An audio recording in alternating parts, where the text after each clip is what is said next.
বন্ধুরা, তো আজকে একটু কয়েক পিস ইলিশ মাছ ছিল, সেটাই একটু সর্ষে দিয়ে কাঁচা তেল দিয়ে নুন হলুদ কাঁচা লঙ্কা দিয়ে একটু মাখিয়ে টিফিন বক্সে বসিয়ে দিয়েছি।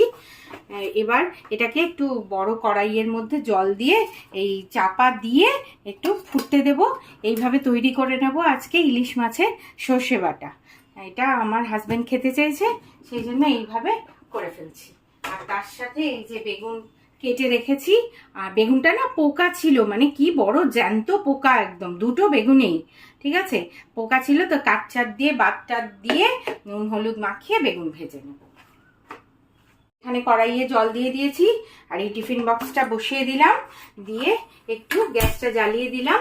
এই টিফিন বক্সটা ফুটুক, বেশিক্ষণ না, ওই মিনিট 20 মতো ফুটলে এটা বন্ধ করে রেখে দেবো, হয়ে যাবে আমার ইলিশ মাছের ভাপি।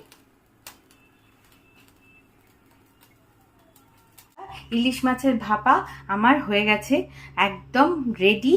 দেখেছো, এই দেখো কি সুন্দর হয়ে গেছে, খুব বেশি ঝাঁঝও হয়নি, হয়ে গেছে। তো আজকে আমরা কি দিয়ে খাচ্ছি, রবিবার, কি দিয়ে খাচ্ছি, খুবই সামান্য খাবার। এখানে আছে বাসমতি চালের ভাত, ঠিক আছে, আর এখানে আমি করেছি নারকেল দিয়ে মুগ ডাল, আর এখানে রয়েছে বেগুন ভাজা, আর একটু বৃষ্টিও পড়ছে।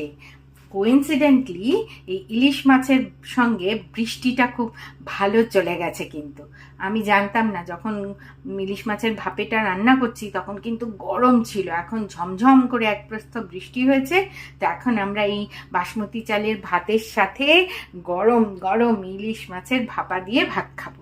তো চলো, তোমরাও খেয়ে নাও, আমরাও খেয়ে নিই। শুভ দুপুর, টাটা, সকলে ভালো থেকো।